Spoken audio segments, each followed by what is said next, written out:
Welcome to the Yoga Therapy Hour podcast with Amy Wheeler. We're a global community of yoga therapists and related professionals who are sharing our knowledge and experience with one another to make the world a better place for all of us to thrive. On this podcast, we have deep and thought-provoking conversations that we hope will nourish you and make you feel more connected to yourself and to others. Feel free to continue these conversations on our private Facebook group called Yoga Therapy Hour Podcast with Amy Wheeler, and listen at the end of the podcast each week as we'll be giving away a special gift. Remember, we have a mobile app coming out May 2nd, 2022 that tracks mental health and so much more using the foundations of yoga and Ayurveda. Welcome, and today our guest is Nrithya JAGANNATHAN from the Krishnamacharya Yoga Mandiram in Chennai, India, which happens to be the tradition that I've been studying in since the year 2000. And I feel like I've grown up in this tradition. I've visited the KYM 7 different times, and you know, some of the things that Nrithya and I talk about in this episode are the bird model, which many of us know as the Pancha Maya Model, the 5 layers of the human system. And in yoga therapy, we use the physical, the breath or the prana, the mental, the personality or life experience, and then the deeper, possibly even spiritual layers, the Anandamaya, the joy layer. We use these in both assessment, but also in terms of therapeutic planning. And so we go into quite a bit of detail in this episode about the bird model, but then specifically, you know, I'm very interested in why is it that Sir Desikachar was so just passionate about the Vijnanamaya layer, and oftentimes said things like, if your relationships aren't working out, your yoga isn't working out, meaning that your relationships will be better if you're doing an appropriate yoga practice, right? The heart of yoga. And so Nrithya and I talk so much about just the personality layer and how important that is as a yoga therapist to come with the gentleness, the sweetness, the friendliness to make our clients feel good and happy and seen and heard. And that in and of itself is a big part of the healing. And, you know, when I first met Sir back in the very, very early 2000s, I'm going to show you a picture of him for those of you that can see the website that I've just pulled up, which is kym.org. I remember thinking how unassuming he was, how humble he was. I actually saw him running across the street between cars and traffic in his green collared shirt, which he oftentimes wore, a light green shirt, and a long dhoti. And when I saw him running through the traffic and, you know, very light on his feet, I was very surprised when I went into the classroom and there he was on stage. And I thought, oh, that's the gentleman that I just saw running through the traffic. And then when he got on stage, he was so sweet and so friendly and so kind and gentle.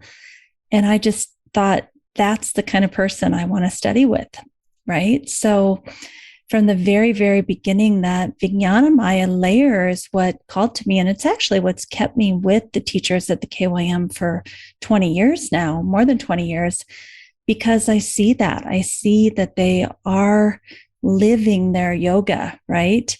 The teacher who gives me all of my practices now, my personal practices, who we'll talk to next week on the podcast. Her name is Gita Shankar.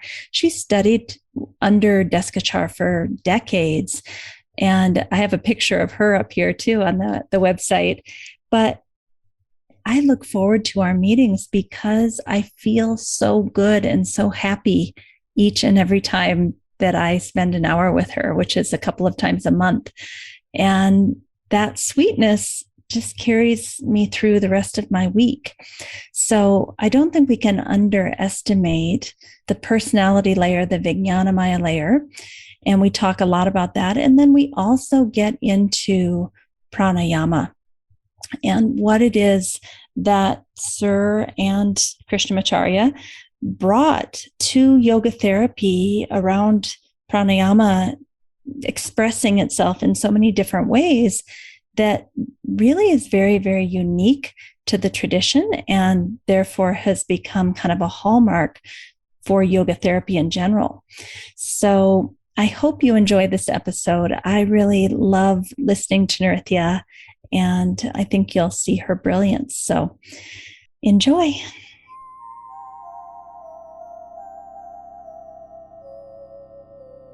Welcome, Nrithya. We're so happy to have you here to talk about the bird model.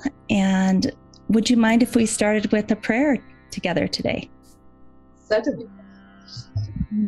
Yogena chittasya padena vacham malam sharirasya cha vaidyakena yopakarottam pravaram muninam patanjalim pranjaliranatosmi आबाहु पुरुषाकारं शङ्खचक्रासिधारिणं सहस्रशिरसं श्वेतं प्रणमामि पतञ्जलिं श्रीमते अनन्ताय नागराजाय नमो नमः। श्री कृष्णवागीशयतीश्वराभ्यां संप्राप्त चक्रांकण भाष्यसारं श्रीनूत्नरङ्गेऽत्र यतौ समर्पितस्वं श्रीकृष्णमार्यं गुरुवर्यमीडे विरोधे कार्तिके मासे शतताराकृतोदयम् योगाचार्यं कृष्णमार्यं गुरुवर्यमहं भजे। कृष्णसूरीदयापात्रं ज्ञानवैराग्यभूषणं श्रीमद्वेङ्कटनाथार्यं वन्देऽहं योगदेशिकं। श्रीगुरुभ्यो नमः।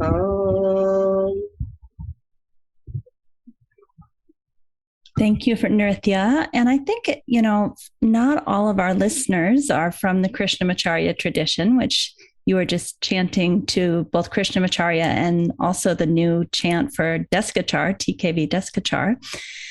Can you just give us a very brief summary of why that's important to start in an auspicious way, being humble to a teacher? Could you just give us a brief summary before we get into the bird model? Because I think our listeners may not even understand the importance of that. See, the thing with an invocation, usually at the commencement of anything, is customary. Whatever the action is, the intention setting being that let this go well, let there be nothing that comes in the way as a hindrance. Now, conventionally, this is offered to Ganesha as the remover of obstacles, the one who sets things in motion. But when it comes to teaching, specifically when one represents a lineage, a teaching lineage, we call it a parampara.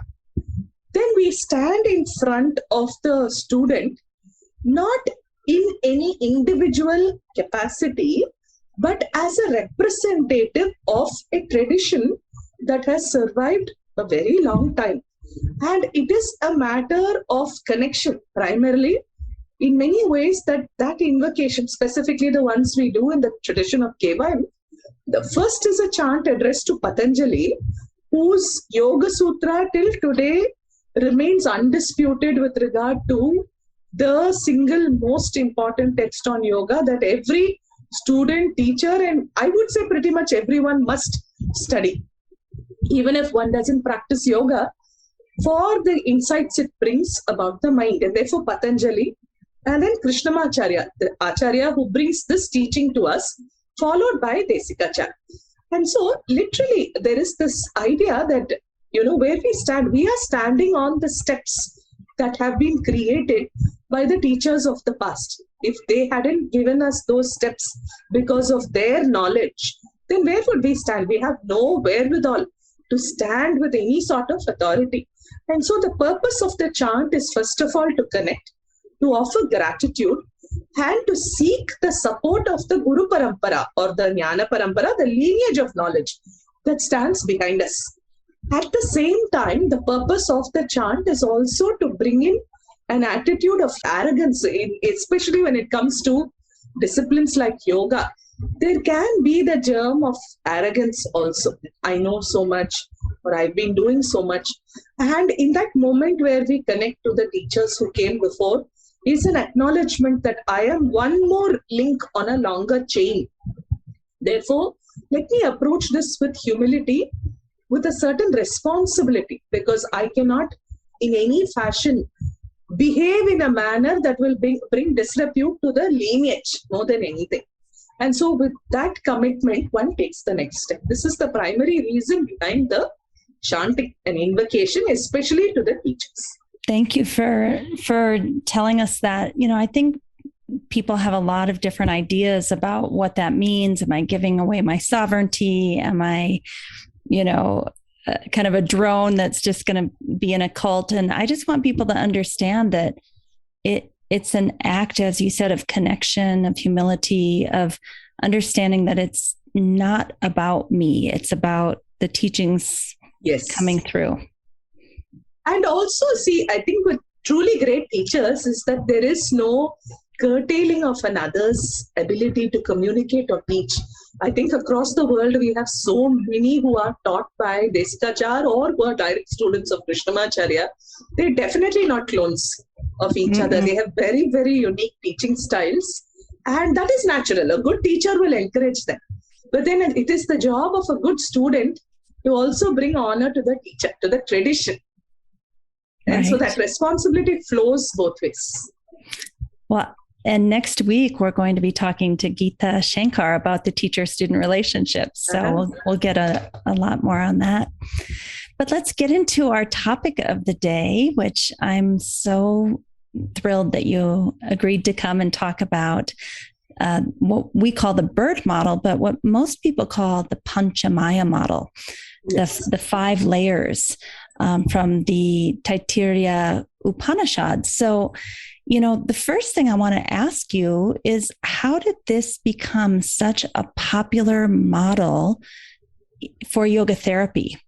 Because it's from the Upanishads. It isn't specific to yoga therapy, yet it seems that we've all decided we're going to use it for assessment. We're going to use it for therapeutic planning. We're going to take this model and really make it one of the primary fundamental principles for yoga therapy. How do you think that happened?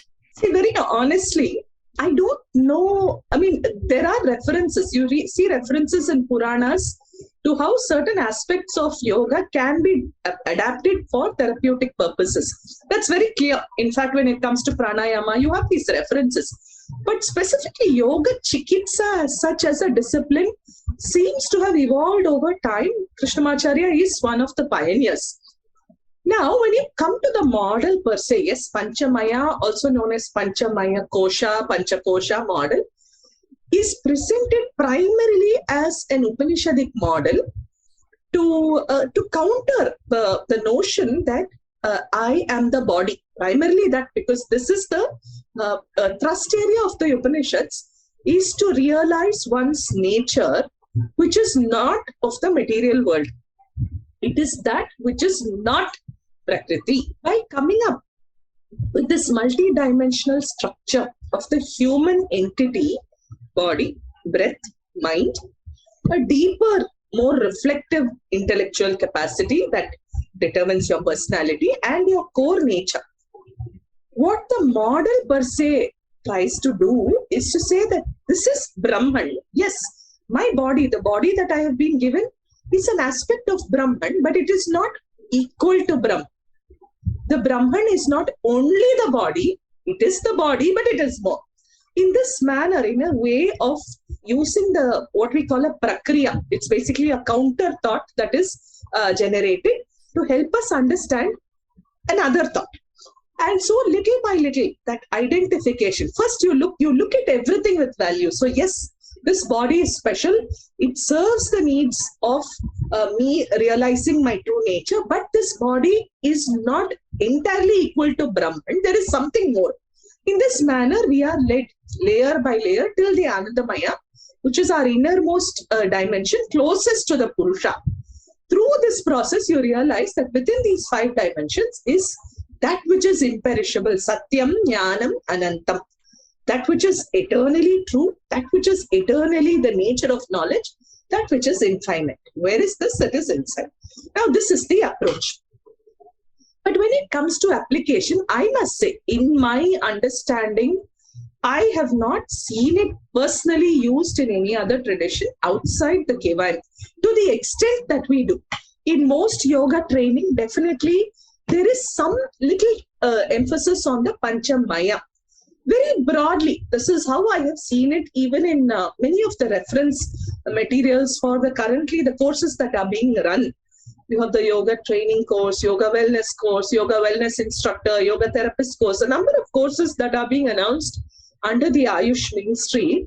They touch very, very broadly on the Pancha Maya, speaking of 5 dimensions. However, I have not seen in that syllabus depth with regard to what is the component of each of those dimensions, which is where the birds come into significance. And it's mind-blowing, the connections that are there between each dimension through the bird model is something that has always blown my mind. And we have seen that discussed in great detail by Sir Desikachar in this tradition. And when exactly, I don't think I know when exactly it started being adapted, but the fact remains, it is one of the most useful models when you superimpose it on the Heyam Hetu Hanam Upayam model of the Yoga Sutra. When you look at these two together, they offer us a very solid, very, very reliable method of identification of a problem, identification of where, which dimension, which aspect of the body or the mind or the senses is affected, or how the interactions are playing out, which layer is impacting the other, how is the return, what is the communication, that feedback loop. All of this becomes much more easier for us to comprehend. And so as a diagnostic and a problem-solving model, I think it's very holistic. It doesn't put anybody into boxes. We're not expected, that if this problem happens in the Annamaya, then this is the effect on the Prana Maya, or this is the effect on the Vijnana Maya. You cannot bring it to a conclusion. It gives you so much scope for variety of application. How different people with the same issues, how the issue can come from a different dimension, how their effect because of that problem can happen from different dimensions, and because of that multiplicity of tools. Simply, we have such an array of tools. Now, we don't all have to use the same tools for the same problem, seemingly same problem. Back pain, you can say is generic. Low back pain is a very common condition. But this is not like you have a pill and you say, okay, you have back pain, let me give you this prescription. Here we have to evaluate why back pain, where is it coming from? Is it an Annamaya problem? Is it a Pranamaya problem? Or is it even deeper? Is it an Anandamaya problem? Accordingly, the tools that we're going to use will change. And I think that is the reason why Sir has made this a major part of our approach.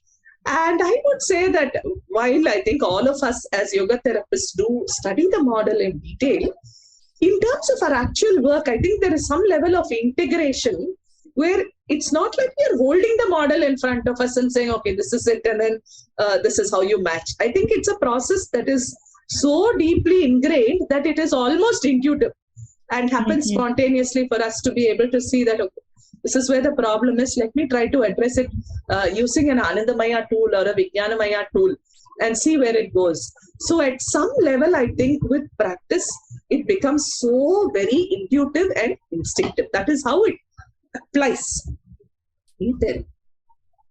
Yeah, I can see that at first when you're learning to become a yoga therapist, it's really helpful to have, okay, what are the symptoms on each of these 5 layers?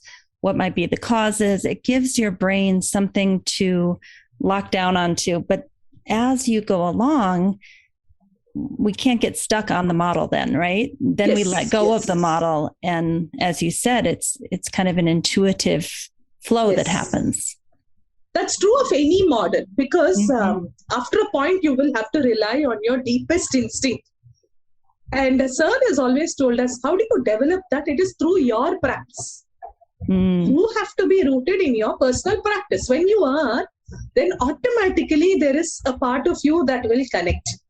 And you somehow just know what is appropriate for that student in that context. The same may not hold good for another student, which means again you revisit the model differently. But then the model is a support. Yep. It's not your preliminary focus, because your primary point of information is your student itself. That is what you're meditating on, is your student. They're your object. Yeah. I had this really interesting experience today. I was doing a meditation with Sridharan today, and we were doing all sorts of mudras and hand gestures. And I really inside understood pratyahara, that by bringing my hands close to my heart and my throat and my forehead and the top of my head, I really understood pratyahara in that moment in a different way than I had before. And I think that's what we're talking about, is your personal practice helps you to understand it kinesthetically or experientially. And now mudras will never be the same. Yeah. So could we, I think so many people are really understand, okay, there's these 5 layers. But when I took a course with you recently, and I'll just put this up here briefly, you went through, what's happening in the right wing of the bird, what's happening in the left wing of the bird, what's happening in the head, in the tail, in the core of the bird, for each of the 5 layers. And we're not going to do all of that tonight. But I think what a lot of people don't even understand is that at each one of those layers, say the physical layer, the Annamaya, there's 5 parts to the Annamaya, and there's 5 parts to the Prana Maya, and there's 5 parts to the Mano Maya. So could you, I don't want to go through every single part, but could you just help people to understand that there are 5 parts to every one of the 5 layers? Because I think many people don't even realize that. Yes, I think this is very important, which is why I said the model is a very precious one. It is presented in the form of a bird. Now, why a bird? At the outset, that is the question. Why the bird? When you think about it, there is no overt answer when you look at the Upanishad. It is very matter of fact. It says, this is like a bird. And what kind of a bird? It has a head, it has a torso, it has 2 wings and a tail. Because these are the components that help the bird fly.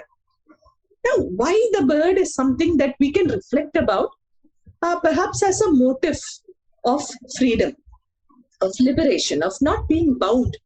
Perhaps the bird is a creature that caught the fancy of that rishi, of who has given us this Upanishad, and that developed into a discussion of the body in these terms, because we are also very much bird-like. Given our, if you trace evolution, it is not very difficult to envision the hands as wings and both the legs coming together as the tail end, and then you have the head and the torso. Now here, when you look at the components, the head sets direction. So pradhanyam, we say that which is primary, which is setting direction, is the head. What defines a bird is flight. its ability to move. How does it move? It moves using the wings. So the wings are the next two components, both equally important, right and left. Then you have the torso that's holding this together. You have the body, because this is not a disjoint bird. It's a very beautifully coordinated creature that flies, that is able to soar. And so there is the torso that holds all this. It gives information, receives information, acts as a possible point of communication. And you have the tail, because the tail, although we understand flight from the perspective of the bird using its wings, it is the tail that lends it the ability to navigate, to turn, and to navigate speed, to navigate its landing, its takeoff. All of this depends on the tail. So equally important. Now, when it comes to the model, how it is presented is literally 5 birds, one inside the other, and every Maya, or every one of these dimensions has a head, 2 wings, body, and tail. When you look at the Annamaya, it's a very straightforward model. It just says, this is it. This first understand that your outer form. This is the gross skeletal form, all the bodily components. There is the head, there are the 2 sides, you have the center, and you have the lower part. You can equate this to being a tail. It's when you come to the Prana Maya that each part is named. And you have to go deeper into the commentaries to understand the interrelationship between these parts. So in the Prana Maya, you have the Pancha Prana primarily. You have Prana as the head. Vyana and Apana are the wings. What is the torso? In the Upanishad is presented as Akasha. It represents Samana. And Prithvi is the tail. Earth is the tail, but it represents Udana. Now, specifically there, you see the difference in terminology because they indicate a certain functionality. Samana holds space for the other 3 primary functions, Prana, Apana, Vyana, to proceed because these are essential life-giving functions. The tail is Udana because the Udana Vayu has a very unique connection to the earth by way of karma. It is the Vayu that is responsible for keeping the Atma within for the duration of one's lifespan. And that lifespan is completed. Then it is Udana that activates and allows Prana to leave. Therefore, associated with Prithvi. You could say that if Annamaya is the outer layer, Pranamaya is extremely important as interface between body and mind. Because the signals from the mind to body to mind cannot happen without the role played by Pranamaya. From a therapeutic perspective also extremely vital because this is domain where we can actually make a lot of difference. We have a lot of strategies, many tools that can address the Pranamaya. Through the Pranamaya, we can address Annamaya and you can address Manomaya, Vijnanamaya, Anandamaya. So very strategically located there. Then the third dimension is the Manomaya, which in the model has as its 4 components. The head, the 2 wings and the tail are the 4 Vedas.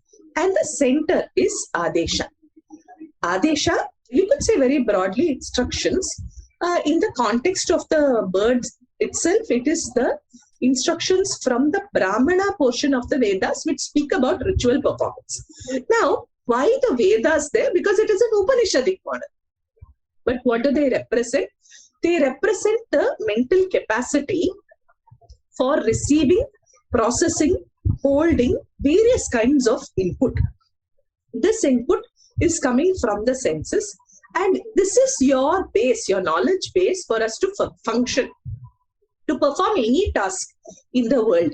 So the study and the task orientation, in a sense, you could say learning from different sources, but remember learning coming through the senses and then its application in terms of a targeted activity where there is a defined beginning, middle, end, there is a goal. So doing it is part of the Manomaya. When it comes to the Vijnanamaya, the Vijnanamaya is deeper. It is not merely cognition. It is cognition, it is internalization, processing, and reflection. And also you could say this is the dimension where one's true personality emerges. In many ways, you can say that Vijnana literally means a special knowledge. What is this special knowledge? It is born of our experiences, how we interpret a situation, how we respond to a situation depends not on how you are receiving the input. It depends on how you are processing it within. But how a person processes it is very different from how B, C, or D might, because their vasanas are different. Their samskaras are different. Their personal, emotional, professional, various other backgrounds are likely to be different. Which is why in the Vijnanamaya, the head is Shraddha. Why Shraddha? Because the tail is Mahat. Mahat is, you could say, the sum total of all the knowledge that has been acquired. And that knowledge is stored in the form of vasanas, samskaras, smritis. And here you could understand Mahat also as the cosmic Mahat from the Sankhyan model of evolution.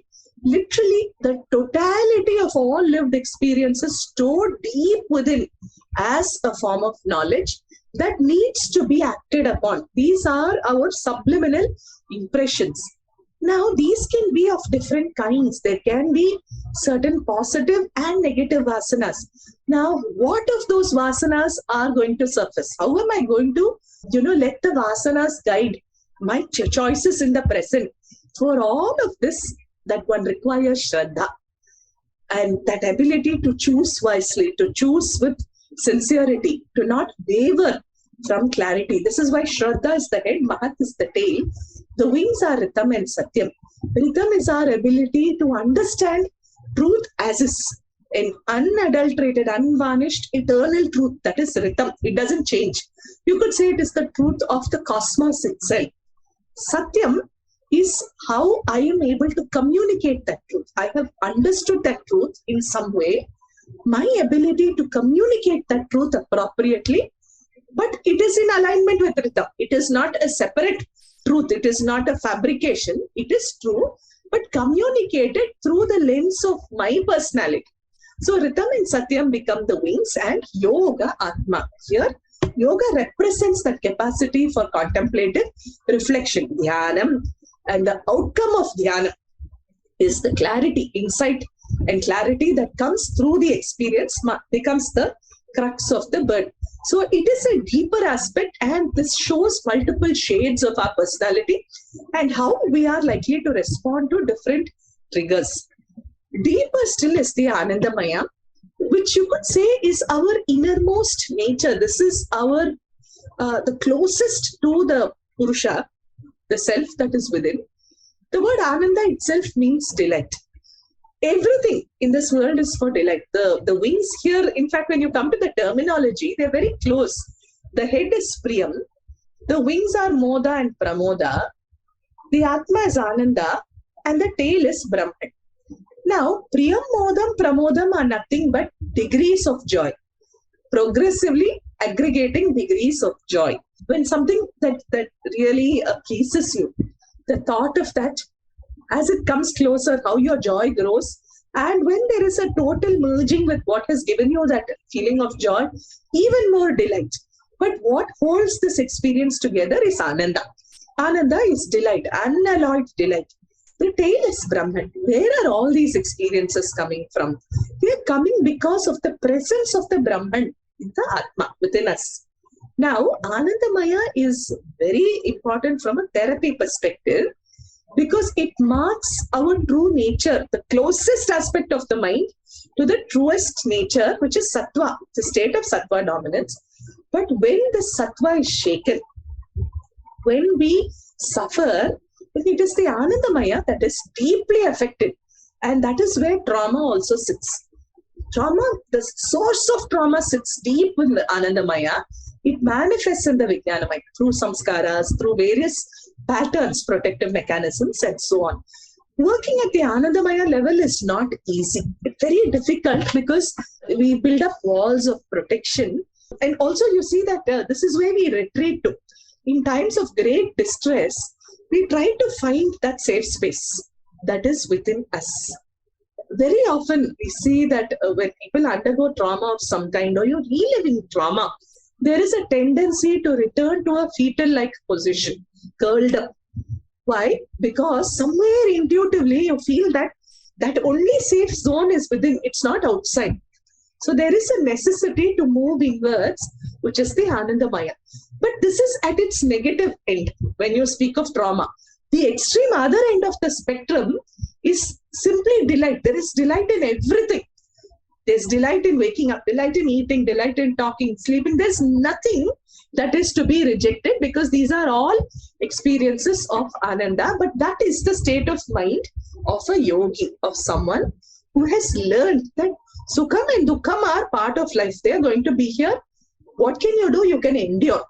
You can endure. You can go through this, but you can anchor yourself in a state of Sattva or a state of Ananda.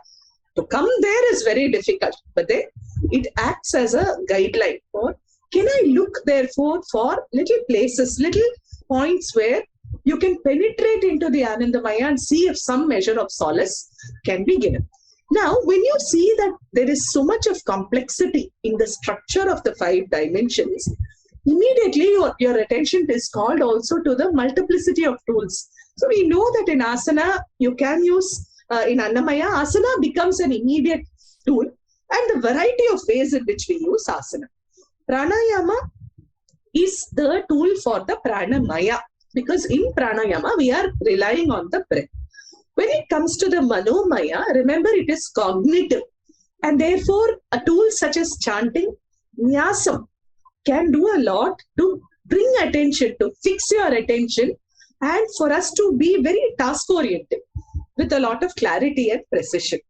When it comes to Vijnanamaya, the tools are more emotional in nature, more of bhavana, more exploring of feeling, reflection, which is why bhavana, japa, certain forms of meditative practices will help. At the Anandamaya level, it is about relationship. And because this is where our core is deeply affected. We are, by nature, we crave this relationship. That is human. But where there are relationships that we feel betrayed, or that we feel let down, or that we feel abused, or we feel unsafe in, then these are the areas where these are potential triggers for great dukkha. And so cultivating the right kind of relationship, and also certain other supporting tools such as pilgrimage to places where you can seek solace in the presence of other travelers and so on, or any such other tool. In fact, Sir was quite a genius in being able to identify what it is that would help a person, what would help a person stay in touch with that Anandamaya component, and come up with very, very unconventional practices, very beautifully designed, very simple ones that were in the presence of nature or by the sea. Things like this that will help you to connect to that space of quietness, which is what we have to do as far as Anandamaya is concerned. So when you look at the birds is when you realize how complex they are. And also it's not that they're not separate. What happens in the Pranamaya will affect the Vijnanamaya. What happens in the Anandamaya will affect the Annamaya.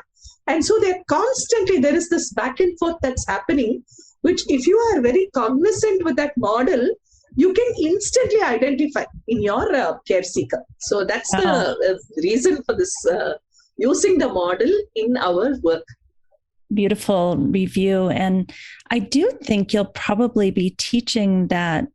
I think it was an 8-week course that you did for us. You'll be teaching that again soon. So maybe at the end you can tell us, because I'm sure when people hear this, they're going to want to go deeply into each of the birds and each part of each layers. But I would also like to talk about Desikachar's interpretation of the bird model, which some people say is a little bit different than maybe a classical interpretation of the bird model, and that is that he seemed very interested in the Vijnanamaya kind of personality layer, and that was famous for saying if your yoga is working, your relationships will be better, your personality will smooth out a bit. Can you talk a little bit about that? See, from what I have studied, I don't think Sir's interpretation is going in any way against classical commentaries.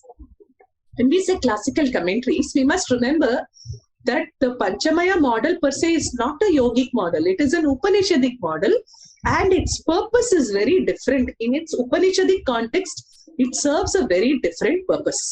However, it is adapted for use as a model for yoga therapy. So naturally, in terms of how you are interpreting it, also we must remember that Sir was a very unique teacher who believed in presenting classical teachings in a manner that would be most appropriate, most comprehensible to the present day listener. It doesn't mean that he diluted or altered the teachings in any way, but he interpreted them in a manner that is more, it is ready for us to receive, or more suited for us.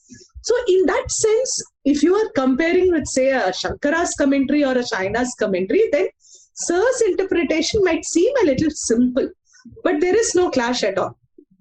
He goes into everything, he gives us the same ideas.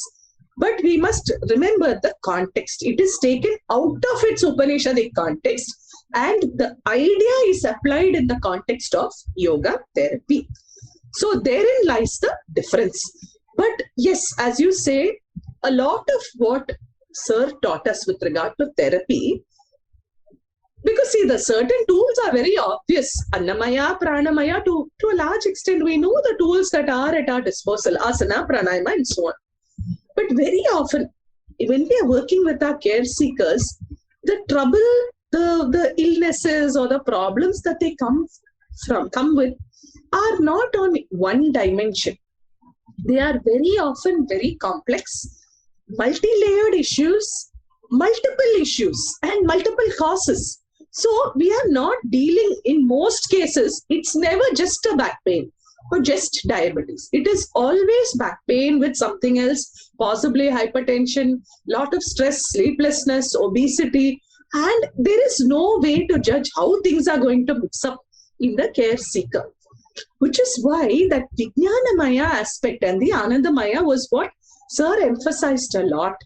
And he said, first try to build up a solid relationship with the person.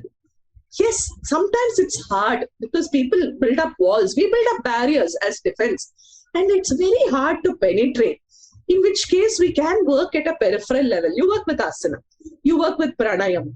Little by little, certain things will start to move. And you get little glimpses of personality, of something that a person wants to do, something that they seem very animated about. When you open a topic, they seem very engaged. Now that becomes a cue, and use that to open another window and see if now that can be something that will help someone access an aspect of their personality that they're actually appreciative of. And he would always do this, try to make the person feel good. Because usually someone who's coming for yoga therapy support, many people may not be in a very good frame of mind. There is a tendency for putting oneself down, to be very vulnerable emotionally, sometimes depression also. Increasingly, we see a lot of depression, lot of anguish. And so, Sir, we have seen him in action several times. We were lucky to observe him when he was consulting. He would open a very free, general conversation, no pressure at all. It would be very casually done, and very gently he'll narrow at something that that person is exceptionally good at or takes delight in. It could be cooking, it could be drawing, it could be singing. And then he would say, why don't you sing this song for me? Or why don't you draw this and show me? And then he would say, see how beautiful this is. What a remarkable piece of work, or what a lovely voice. Instantly that way of setting people at ease. Because the moment you're at ease, literally the whole system is responding. Vyuthana nirodha samskarayo abhibhava pradurbhava nirodakshana chittanvayo nirodha parinama, says chapter 3 of the Yoga Sutra. That moment where that relaxation sets in the mind, the whole system will respond. And that becomes a very conducive state, because then the person is that much more amenable for any intervention. And so if somehow we can target a change in the emotional outlook, in their feeling about themselves, because this is the Vijnanamaya. And from there we can access the Anandamaya, then we can make greater inroads. rather than a clinical, I don't really care what happens to you. You're a, care seeker. I'm a therapist. And, this is my time. 50 minutes is up. Okay, get up. I'll see you next week. Now, that doesn't happen as far as the KYM is concerned, because I know several of my colleagues, we sometimes teach for 2 hours at a time. For the simple reason that the student is not yet ready. We've just managed to get, some toehold there, and we don't want to jar that. And so we never at any point of time have we said, okay, time up, I'll see you next class. That won't happen, because then it will undo everything that you tried to do to begin with. And so I think somewhere we've also inherited that approach in terms of how we explore and slowly deepen the relationship with the student. And in that, the teacher's personality makes a big difference. That Shraddha is also of the teacher. My conviction in what I'm saying, my conviction in my practice, my ability to stand as a representative of what I am speaking about, I think that also makes a big difference. All of this will come together in creating that Anandamaya link. This I've seen with many students who had come in to see Sir. I have seen it myself, that this one morning, Sir came into the mandiram. Many of us were there. I think he was coming in for a class. And one of his old students was waiting in the front office. And so he immediately went and he said, hello. And he said, I'm sorry, do I have a class with you? Because I don't have it on my calendar. And the person said, no, I didn't come for a class. I just came to see you. And I'm leaving now because I'm happy. I just wanted to see you. That's all. It was a very moving experience, because that was it. That was the exchange. And there was no further expectation on the part of the student from the teacher. It was simply a very, very genuine intention of wanting to see her teacher and then just leave. That's all. She said, I came walking this side. I popped in to see if you were around. I wanted to say hello and leave. I wanted to see you. I'm feeling good now. So that is the power of relationship. But if we can inspire that kind of a faith, that kind of a trust, and where is it coming? It's coming not because of a dependence on the teacher. This is again something we have to be very clear, because Sir would always say yoga is a process of empowerment, self-empowerment. It's not creating a false dependence on the teacher. It is the response is because of regard, of reverence for what has been received. But the healing happens under the student's own self-empowerment. The teacher is only an enabler, holding space for these transformations to happen. But we've realized if Vijnanamaya level changes start taking place, then the kind of compliance and changes overall that happen are remarkable. They become long-term practitioners. Unless that need to practice filters into the Vijnanamaya, otherwise they'll be there 2 classes, 3 classes, and then we won't hear from the student until some other problem crops up. So that's why the Vijnanamaya becomes a very important target point.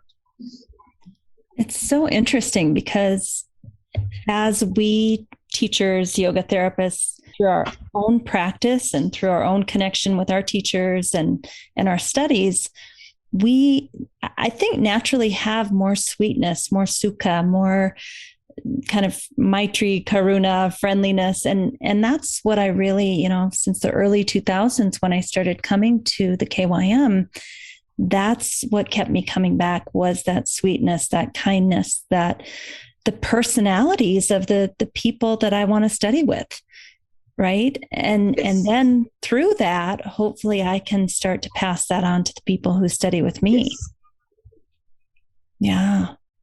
And it's interesting to me that 20 years later, that's what has kept me with KYM. I don't go take classes from all different traditions, because that's what really matters to me, is that all of you are sattvic. Not, I'm not saying 100% of the time, but. No, we all have our moments. See, that is natural. We are all human. And I think Sir was also human in his own way.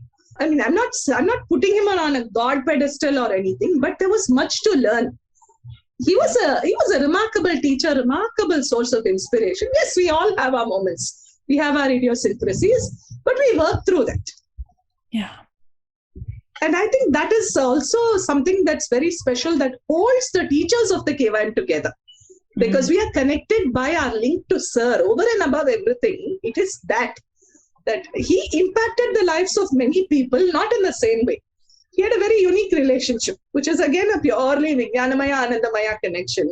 He did not have to relate to two different people the same way. Yeah. Different points of conversation. With some, he would talk. With others, he would just come. So often, I mean, these are very beautiful memories.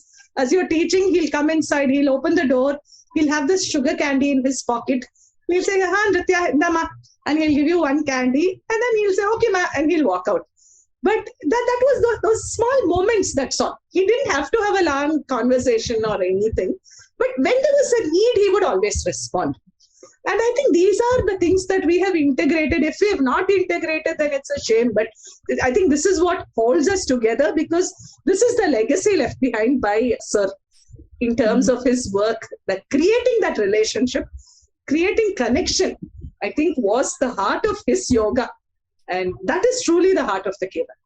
Yes, I completely agree. And I think another pillar that's very unique is, when you look at the Prana Maya layer and the use of pranayama through chanting while doing asana. I mean, to me, he and the KYM basically have taken pranayama out of lotus position, with Murgi Mudra, and they have brought it into something that's much more accessible in terms of, I was working with my teacher tonight, right before this. Gita was teaching me a lesson, and she had me doing all of these, ratios during my asana practice. So a 4-count inhale every time I extended my body, and a 6-count exhale every time I compressed my abdomen.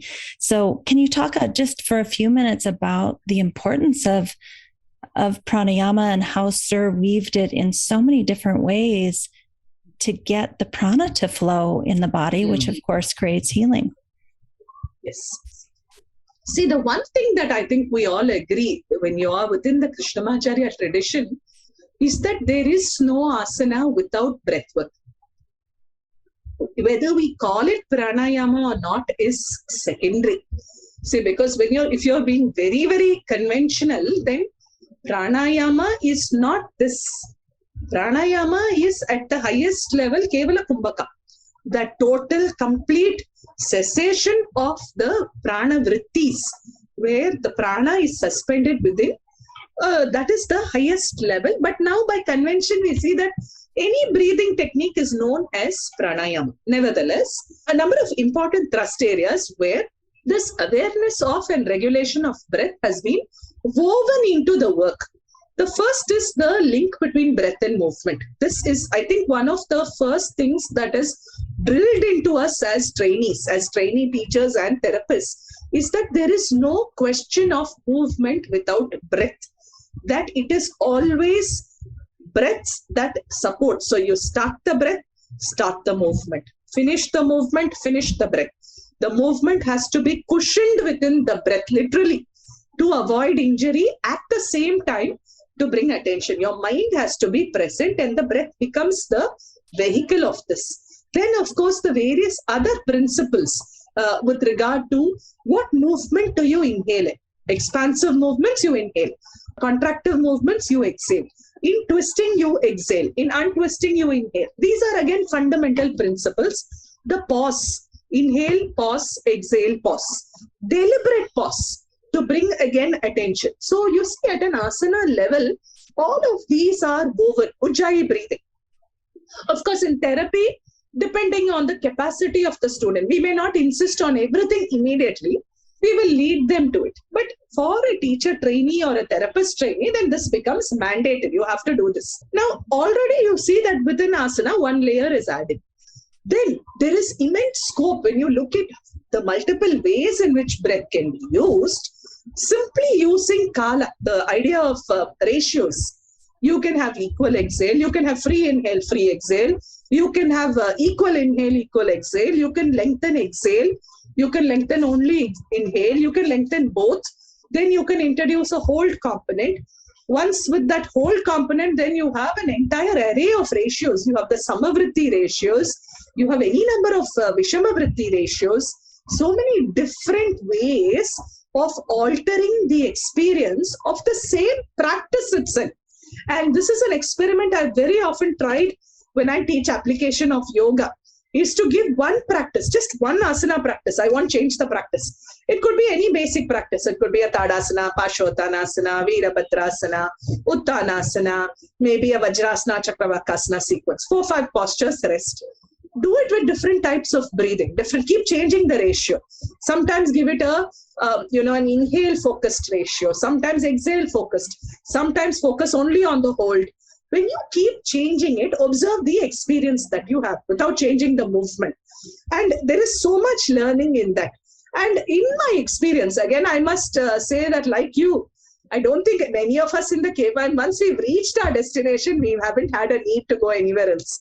And so our area of work has continued to remain only the KVM and around KVM's work, SIR's teaching. But nevertheless, that sheer vastness of possibility that breath unfolds, I have not seen it in any other tradition in my travels. That yes, we use it, but not to the scope and depth that Sir has managed to create or weave practices.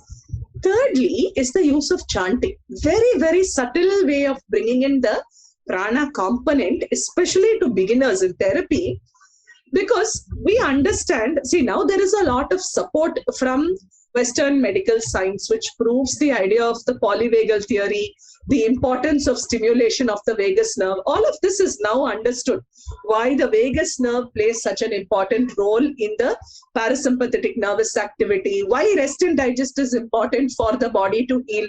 All of this is known, validated, lot of data.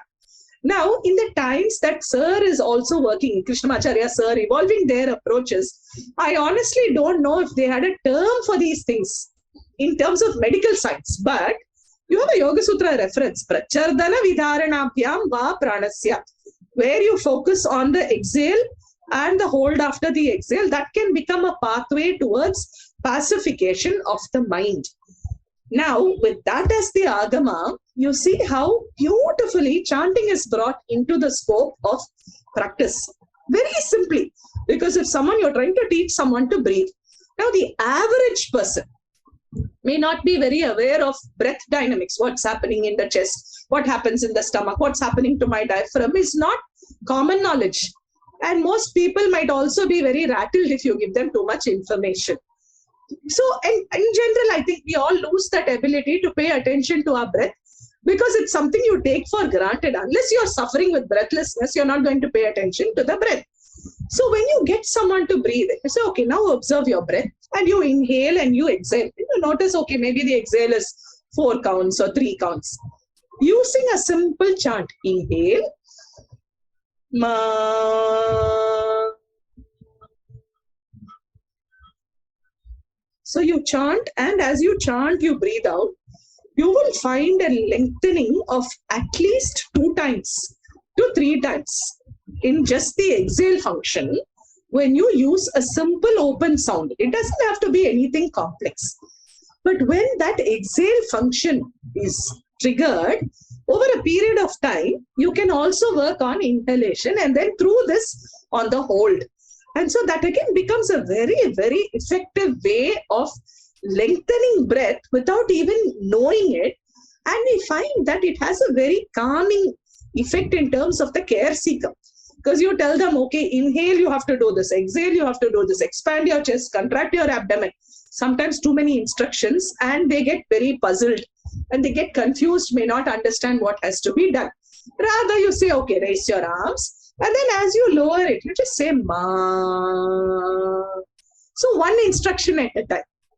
Through the chant, you've already introduced how breath works. They may not realize it. Slowly you can lead them into it. So that's another way in which pranayama has been brought into asana and then of course into other practices. Now it goes without saying therefore that pranayama becomes a fundamental component even in bhavana and dhyana based practices. So a lot can be done when we just start connecting to the idea of breath as a vehicle of prana.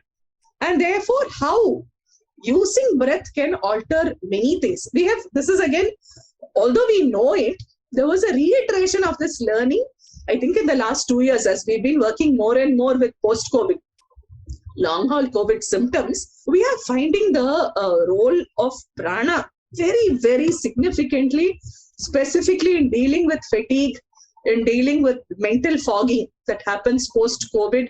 We are having very good results with different types of pranayama, helping people clear up their heads, come back to a normal functioning, gain a little better control over their breath, overall better improvement in health, lifestyle, quality of life. We see happening through the work with prana and breath, because in most COVID conditions, movement is very, very limited because of the fatigue. And so this is again a reiteration of a learning, I think, that we already knew, but the situation brought it more to the forefront. These are some of the ways. I think I've covered most of the areas. Yes. Nrithya, I know that we have so many more things we could talk about, but it has been a full hour already. And could you tell us a little bit about the bird class? I think you're teaching another section of it, yes? Yeah, we are doing another series of the bird model. It's called Pakshi Kalpana. It's running currently.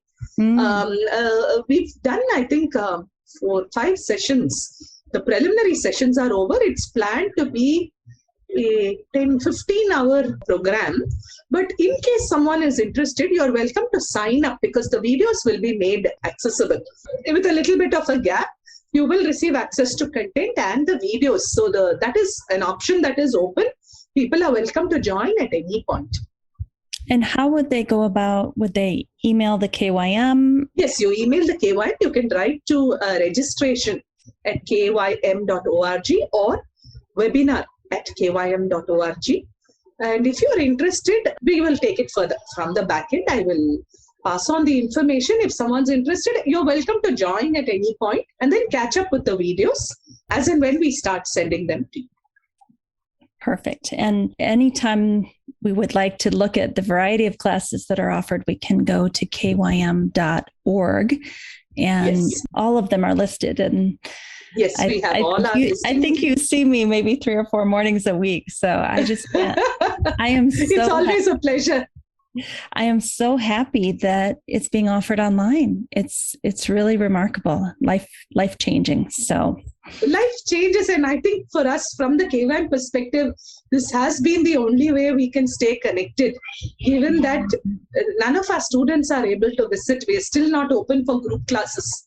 It's been 2 years almost that we've not been having group classes. We've recently, in the last year, we've had one-on-one therapy, because we find again that people are more ready. They want to come, especially for therapy. Even though you might feel, people are afraid and, afraid of exposure, the interest is, we find more and more people wanting to come to the KYM for a personal class. But unfortunately, we're not able to do that with our groups, especially international groups. And so the webinar mode becomes the only viable, currently available mode where we are able to reach out, connect, and keep things going.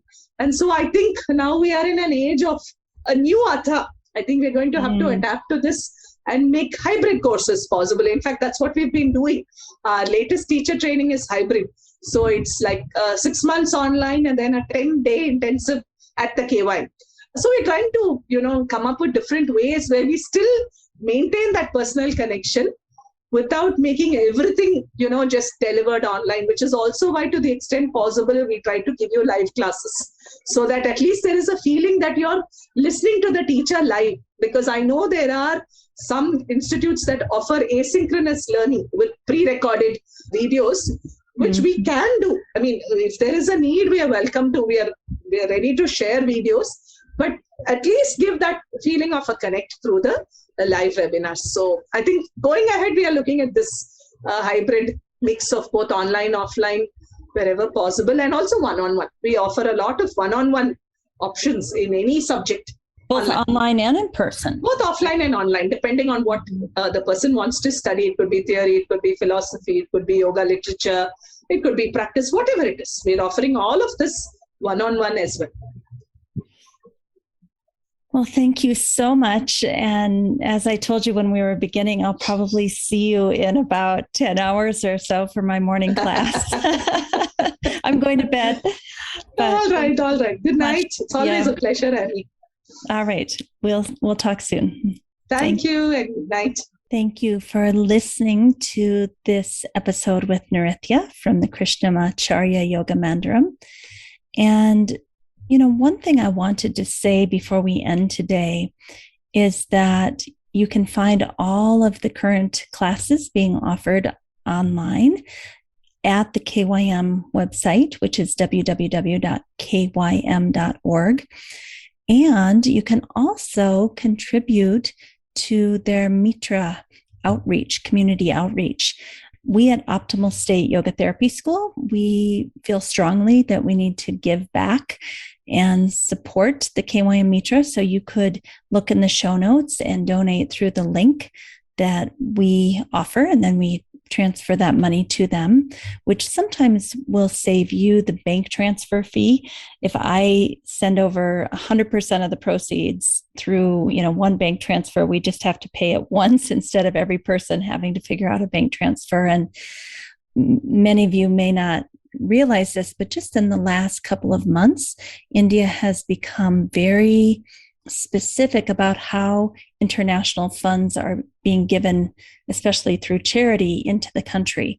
So where it used to be quite easy to transfer money, it's suddenly gotten a little difficult. So that's one of the reasons that if you'd like to donate through the link in the show notes to KYM Mitra, we'll be happy to do the rest. But if you want to go directly to KYM, you can see here they do accept donations for working with all sorts of people in the community, children with Down syndrome, orphanages. The program that I was so fortunate to get to go and see and kind of observe was a program of women in prison. And they were doing wonderful things with the women who were going to be in prison for life. So I just want to really encourage everyone to think about giving back to India, to a tradition that's been around for a long, long time.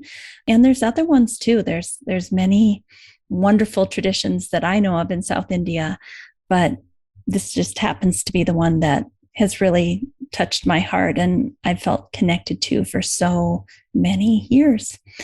So thank you for listening. Have a wonderful day, and we'll see you next week. We're going to talk about the teacher-student relationship with my teacher, Gita Shankar, who has studied with Mr. Desikachar for many, many decades. So she'll have a bunch of great stories for us about Sir.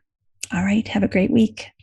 Hey, did you know that each week on the podcast, we give you a free infographic that you can use with your clients, your students, or for your own personal studies? So check out the show notes. There's a link on where you can sign up. And not only will we send you the infographic from this week, but if there's a topic that's similar in the future, we'll also put you on that list. And we'll never sell your data or send you things that you haven't asked for. Thank you for listening to our show today. If you enjoyed this podcast, please share the episode with a friend or colleague. We're so grateful you're willing to share. Also, you could write us a review on most major platforms that host podcasts. Give us 5 stars if you appreciate the show and tell us what you love so that we can do more of that. Finally, we support several nonprofit organizations through this podcast. See the show notes to understand how you can help. If you'd like to be a guest or a sponsor for this program, contact us at the email welcome@theoptimalstate.com. welcome@theoptimalstate.com. And finally, a special thank you to our team here at Optimal State. We are truly a global family. George Mantuan, one of our executive producers. Adam Satchel, senior media producer and sound engineer from the Philippines. Krishna Panchal, a producer from Canada. Modupe Abdullahi, who does the show notes and is an editor for us from Nigeria. And Peter Morley, who wrote and produced the music for this show, who lives in Australia. Find more about Peter's work at www.zenmusic.biz. Thank you for listening. We'll see you next time.